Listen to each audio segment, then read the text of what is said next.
la tempestad significa guerra. O sea, Daniel dijo que de las luchas de las naciones saldrían imperios. Pero este ángel tiene el pie en el agua y el pie en la tierra. En la profecía, Apocalipsis, la tierra significa el continente americano. Porque el continente americano, o sea, la tierra abrió su boca para recibir a la iglesia. Ya estoy señalando algo de otro estudio que tiene que ver con los 1260 días, que tiene que ver con América, cómo América sirvió para proteger a la iglesia. Pero bueno, no podemos entrar a ese estudio, tenemos que continuar con el que tenemos hasta acá. O sea, si está representado América y está representado las naciones del resto del mundo en el mar, esto significa que el mensaje o lo que tenía que ver con lo que sucedía en Apocalipsis 10 era algo que tenía que ver con el mundo entero. O sea, no era un mensaje para una parte del mundo. Aquí no estaba excluido ni el viejo mundo ni el nuevo mundo, era para todo el mundo. Y ustedes van a notar qué cosa fue lo que sucedió allí.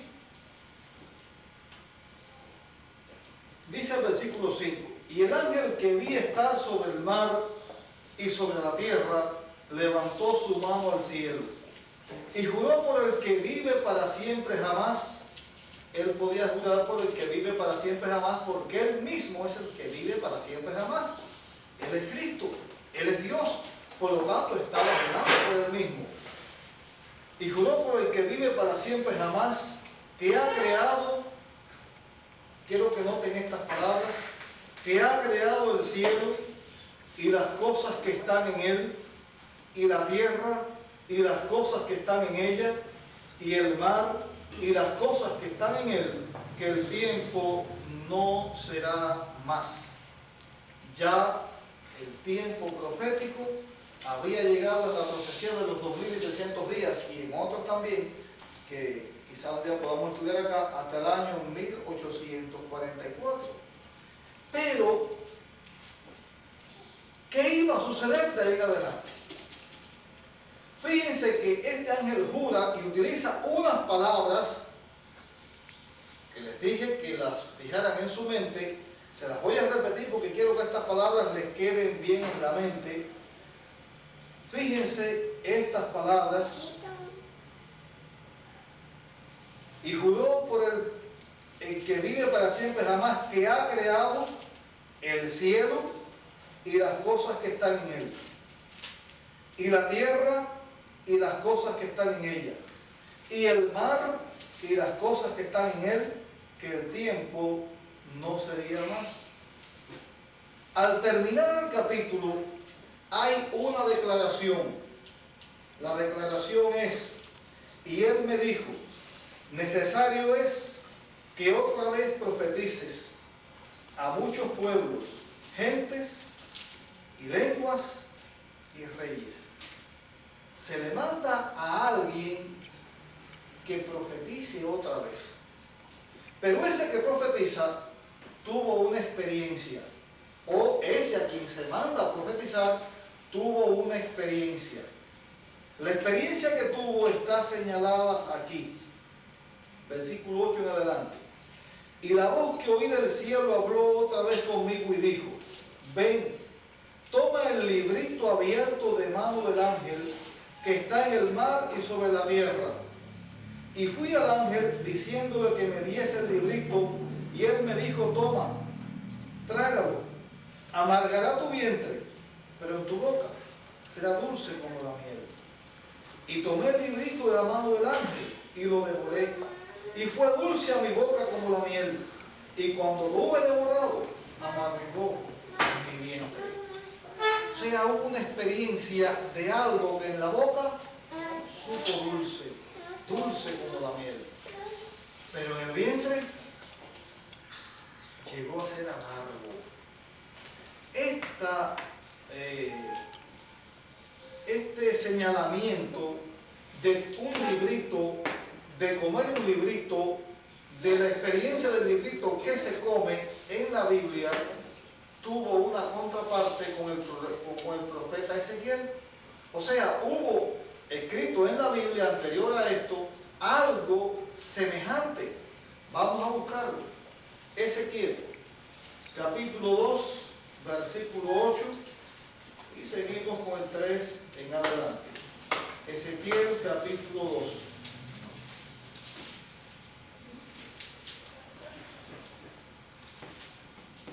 Dice: mas tú, hijo de hombre, oye lo que yo te hablo. No seas rebelde como la casa rebelde. Abre tu boca y come lo que yo te doy. Ezequiel 8. Y miré, y aquí una mano me fue enviada, y en ella había un rollo de libro. Los libros en aquel tiempo eran en forma de rollo. Y extendiólo delante de mí, y estaba escrito delante y detrás, y había escrito en él endechas, lamentaciones y ayes. Y dijo: hijo de hombre, come lo que hallares, come este rollo, y ve y habla a la casa de Israel. Y abrí mi boca, e hízome comer aquel rollo, y díjome: hijo de hombre, haz a tu vientre que coma, e hinche tus entrañas de este rollo que yo te doy.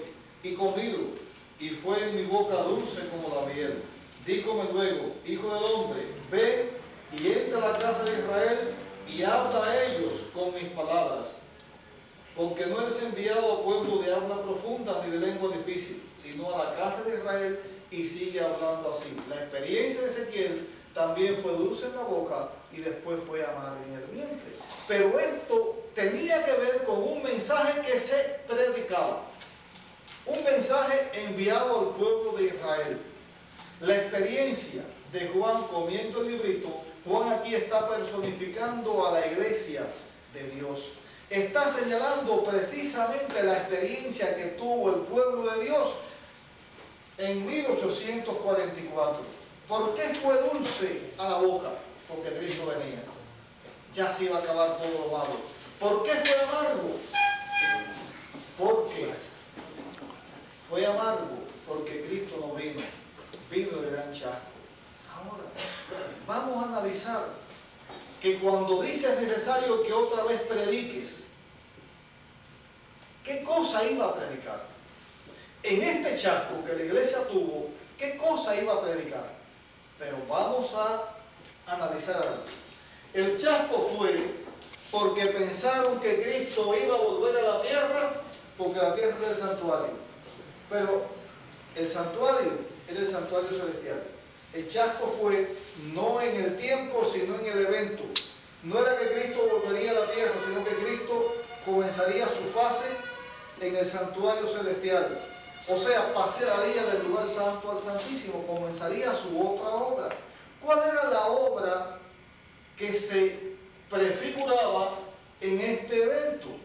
Era el día de la expiación. En el santuario, el día de la expiación era el día del juicio. Era cuando el pueblo tenía que estar ayuno, cuando el pueblo tenía que estar atento. ¿Se acuerdan que se lo enseñé?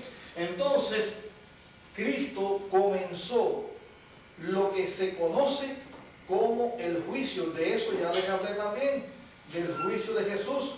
¿Cuándo comenzó? ¿Cómo fue? ¿Cómo es ese juicio? ¿Qué se hace? Bien, Jesús comenzó su obra de juicio en el santuario celestial, obra de juicio que continúa hasta nuestros días. ¿Qué mensaje era el que la iglesia debía predicar después del chasco donde el rollo que fue dulce en la boca, o el libro que fue dulce en la boca, llegó a ser amargo en el vientre? Ahora ustedes se van a dar cuenta de una cosa. Dejen marcado Apocalipsis 10, porque les dije de unas palabras que ustedes tuvieran. Dejen marcado Apocalipsis 10.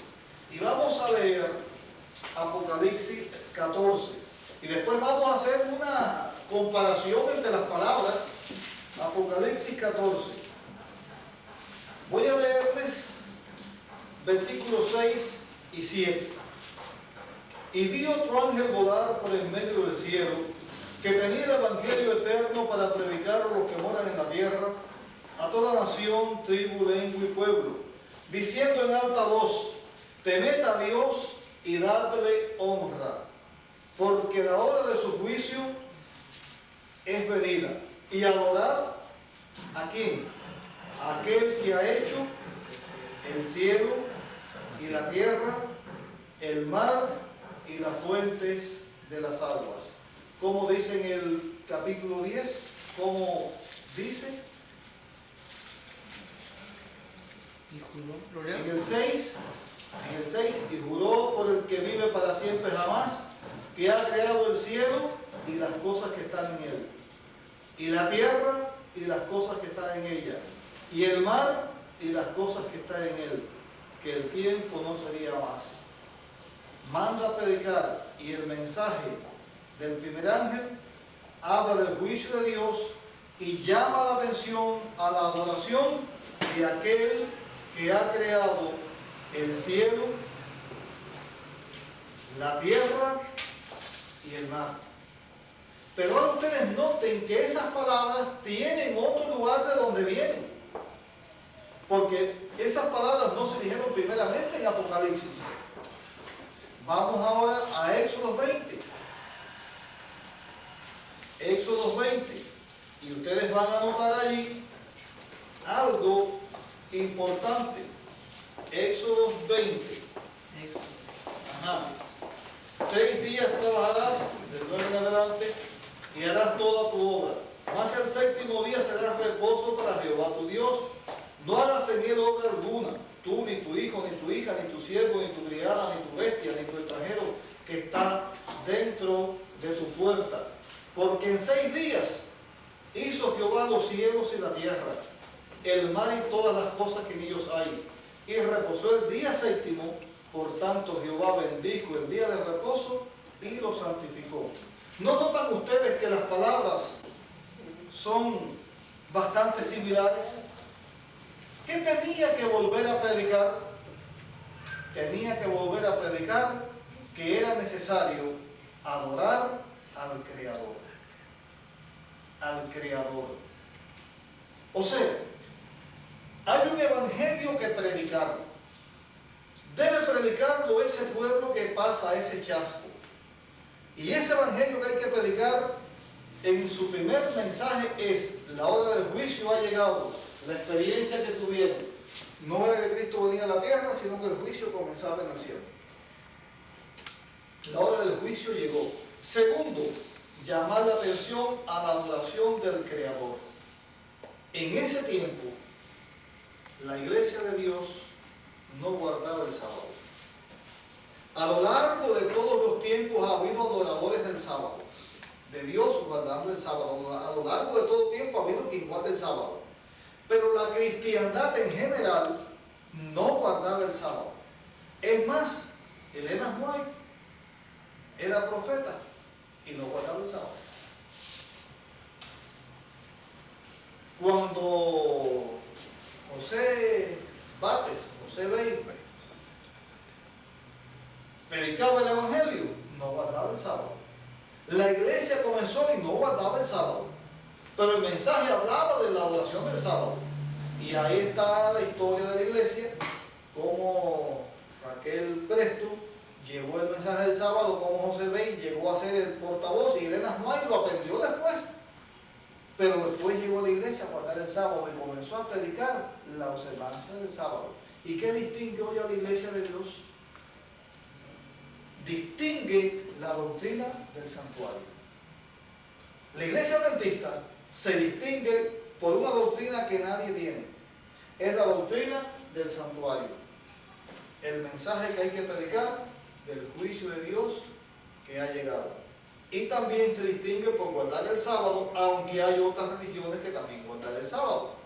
Pero en la historia de este mundo y en las luchas que tendrán que ver de aquí al final, el sábado será la gran piedra de toque.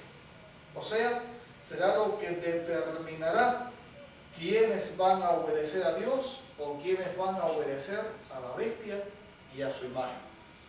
De paso, quiero aclarar que cuando nosotros hacemos referencia a la bestia, eso de bestia no es algo despectivo. En la Biblia decirle a una persona, tú eres una bestia, en profecía bíblica no es una cosa de ofensa. En la Biblia La bestia significa un reino, un poder, un gobierno. Lo que se le está diciendo a alguien cuando se dice eres una bestia, está diciendo tú eres un poder, eres un rey o eres un gobierno. Por ejemplo, una bestia, Alejandro Magno, era una bestia, se presentó en la Biblia como un chivo, un macho cabrío que tenía un cuerno muy grande, ese era Alejandro Magno. El imperio griego, porque ya mencioné a Alejandro Magno, era un tigre con 4 cabezas. Las 4 cabezas de tigre eran las 4 divisiones del imperio greco-macedónico. O sea que en la Biblia, cuando se dice un cuerno o una bestia, no es una cosa despectiva. Cuando nosotros decimos que se adora a Dios o a la bestia, no es una forma despectiva, pero sí estamos señalando a un poder religioso que se opone a Dios. Y en la historia de este mundo, la iglesia de Dios tendrá o tendremos que hacer frente a esto, o tendremos la imagen de la bestia, su sello, o tendremos el sello de Dios. Pero que el sello de Dios tiene que ver con esto que hemos leído aquí, con este mensaje que hay que predicar de la adoración de Dios, tiene que ver con el sábado. Yo no estoy diciendo que el sello de Dios es el sábado, el sello que tendremos en nuestra frente. El sábado forma parte del sello de Dios. Es una manifestación del sello de Dios. El sábado tiene que ver con el sello de Dios. En la ley de Dios, el sábado es el sello de esa ley porque señala quién es el Dios que dio la ley. Con el sellamiento de los hijos de Dios, de la iglesia de Dios en los últimos tiempos, el sábado forma parte de ese sello. El Espíritu Santo es el agente que nos sella y el sello en conjunto es el carácter de Cristo en la persona.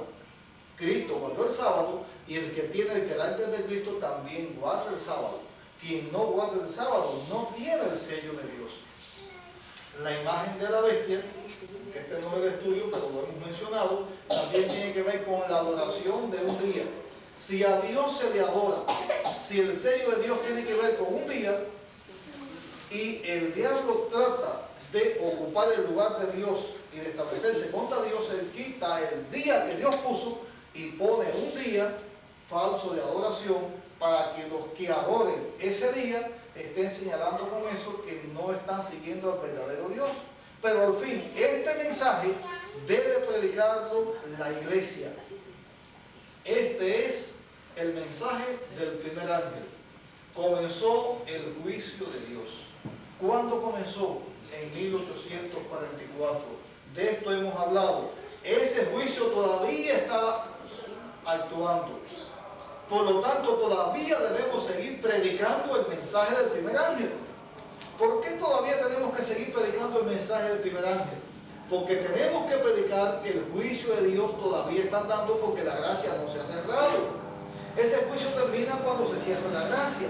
Por lo tanto, nosotros tenemos oportunidad todavía de alcanzar nuestra salvación. Pero, a la vez que predicamos del juicio de Dios, tenemos que predicar que el sábado es el día de adoración. Llamar la atención a la adoración del verdadero Dios en la observancia del día que Dios puso como un recuerdo de su obra redentora y de su obra creadora, porque el sábado recuerda a Cristo como el creador del mundo y a Cristo como el redentor del mundo. ¿Por qué Cristo como redentor del mundo? ¿Por qué Cristo como creador del mundo? En Génesis dice que después de su obra, Cristo terminó, reposó, descansó. No es que estuviera cansado, sino que había hecho una obra completa. ¿Y por qué es redentor? Porque Cristo, cuando murió, también descansó el sábado. Y el sábado es un sello de Dios como creador y de Dios como redentor. Ese mensaje se debe predicar. Pero cuando uno ve que la Biblia dice necesario es que otra vez profetices, no es solamente el mensaje del primer ángel el que hay que predicar. El mensaje que la iglesia de Dios debe predicar no es solamente ese mensaje del primer ángel. Sí, comienza diciendo Apocalipsis, y vi otro ángel volar por el medio del cielo, que tenía el Evangelio eterno para predicar a los que moran en la tierra.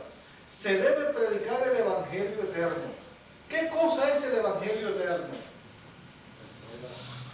El Evangelio eterno, claro, es decirle a una persona, mira, tú estabas condenado a la muerte por el pecado, pero ahora tienes un Salvador. Cristo es tu Salvador. Ese es el Evangelio eterno, que el hombre pecador condenado a la muerte tiene un Salvador, y que ese Salvador es Cristo. Pero como que hay muchos que dicen que son cristianos, pero no lo son. Hay muchos que dicen que predican a Cristo, pero no lo predican. Hay muchos que dicen, yo enseño a Cristo, pero no lo enseñan. Entonces, hay un mensaje también que está diciendo que esos que dicen que son cristianos y que predican a Cristo, pero que no lo son, ni enseñan a Cristo, han caído. Aunque a lo largo de este estudio ya yo les enseñé a ustedes algo con respecto a los que dicen que hablan en nombre de Cristo y no lo hablan, voy a volvérselos a señalar ahora, solo lo mencionaré porque ya lo hemos leído. En Mateo, capítulo 7, se presenta que muchos vendrán el día de Cristo diciéndole, Señor, Señor. Y Cristo le dice, ¿y tú quién eres? Yo no te conozco. Pero Señor, si en tu nombre yo prediqué, eché fuera demonios, hice milagros. Y Cristo le dice, apártate, obrador de maldad. Obra maldad y está hablando en el nombre de Cristo. ¿Por qué? Porque está enseñando una falsedad. Cuando alguien habla en nombre de Cristo y enseña una falsedad, está haciendo algo malo, porque está separando a las personas del camino de Dios. El segundo ángel que se presenta aquí dice, y otro ángel le siguió diciendo, ha caído Babilonia, aquella gran ciudad, porque ella ha dado de beber a todas las naciones del vino del furor de su fornicación. Aquí hay algo que debemos señalar, porque este es el mensaje que el pueblo de Dios que sufrió el chasco, que la iglesia de Dios de los últimos tiempos debe predicar. Necesario es que prediques otra vez. Miren, mis hermanos, ¿quién es Babilonia? ¿Qué significa la palabra Babilonia? ¿Dónde aparece por primera vez en la Biblia algo con referencia a Babilonia? En la torre de Babel. ¿Qué significa la palabra Babel? Confusión. Pues busquen y van a encontrar que significa puerta del cielo. ¿Sí? Puerta del cielo. Cuando los hombres comenzaron a hacer la torre de Babel, comenzaron a hacer una torre que llegara al cielo. Ellos esperaban, al llegar al cielo, ver a Dios, ver el que había causado el diluvio, a la vez de estar protegidos si otro diluvio venía. Fue una obra, un desafío que los hombres hicieron a Dios. Por ese sentido, puerta del cielo. Pero esa puerta del cielo, porque ellos pensaban hacer algo que llegara al cielo, se convirtió en confusión. Y Babilonia o Babel llegó a ser confusión, porque allí confundió Dios la lengua de los hombres. Si ustedes notan en la Biblia, van a encontrar que Babilonia no solamente fue un poder político, sino también que fue un poder religioso. Y ese poder religioso combatió al pueblo de Dios y lo llevó cautivo. Y trató de absorber al pueblo de Dios y de destruir al pueblo de Dios. Vamos a señalarle algunos eventos que señalan que dicen esto. Miren. Cuando el rey Nabucodonosor, por el año 605 a.C., 606-605 a.C., vino a Jerusalén, a Judá, en su primera invasión, se llevó a algunas personas cautivas. que se llevó cautivo, se llevó a 4 que son sobresalientes en la literatura bíblica. ¿Saben el nombre de los 4? Daniel, Misaías, Azarías, Usías, Zacarías, Daniel, Misael, se me fueron los nombres ahora, se los dije. Sí, no, porque yo quiero enseñarles algo con respecto a esto. Por eso los nombres de los tres jóvenes hebreos, que ahora dije el nombre, pero un lapso mental ahí se me fueron, pero pueden buscar en la Biblia para leerlo.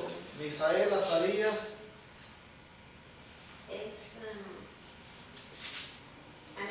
Ananías, Misael y Azarías. Ananías, Misael y Azarías. Esos 4 jóvenes fueron llevados a Babilonia, pero el nombre se los cambiaron. ¿Y ahora qué nombre le pusieron? Daniel, Belsasar. Ananías, Sadrach. Misael, Mesac y Azarías, Abednego. ¿Por qué cambio de nombre? ¿Por qué cambio de nombre? Porque los nombres tenían que ver con los dioses que ellos adoraban y con la religión que ellos tenían.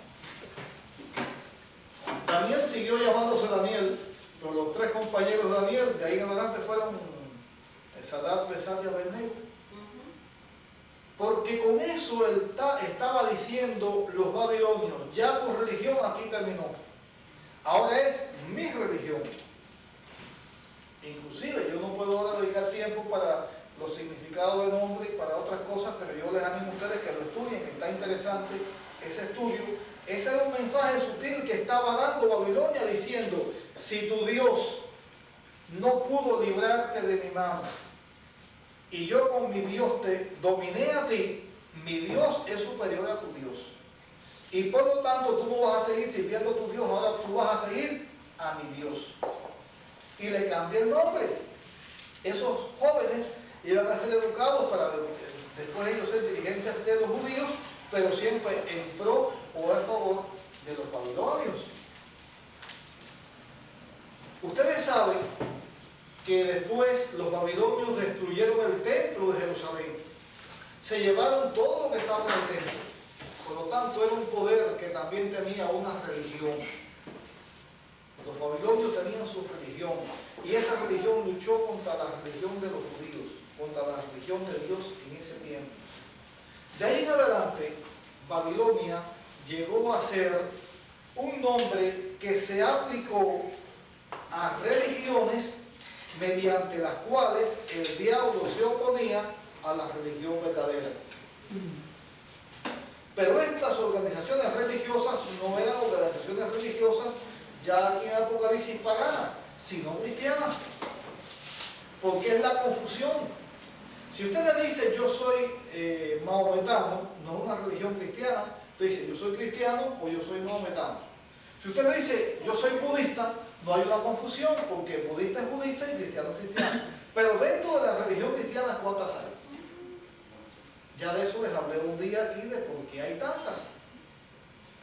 Pero es una confusión. No deja de ser confusión que venga una persona a decir yo amo a Cristo, yo amo a Dios, yo sigo la Biblia. Pero Señor, ¿cuántos hay que dicen que son cristianos y que enseñan la Biblia? ¿Cuántos hay? ¿Y cuántos dicen no, y la verdadera soy yo? Llega un momento en que esas religiones que no enseñan la verdad confunden a las personas y las aparta de Dios. Pero por la otra parte no podemos pensar que los hijos de Dios solamente están dentro de la iglesia, que sea la iglesia verdadera. Dentro de Babilonia hay hijos de Dios, pero los hijos de Dios que están en Babilonia deben saber que Babilonia ya no tiene un mensaje verdadero, que Babilonia ya cayó. Por lo tanto, el segundo mensaje es un mensaje diciendo a los hijos de Dios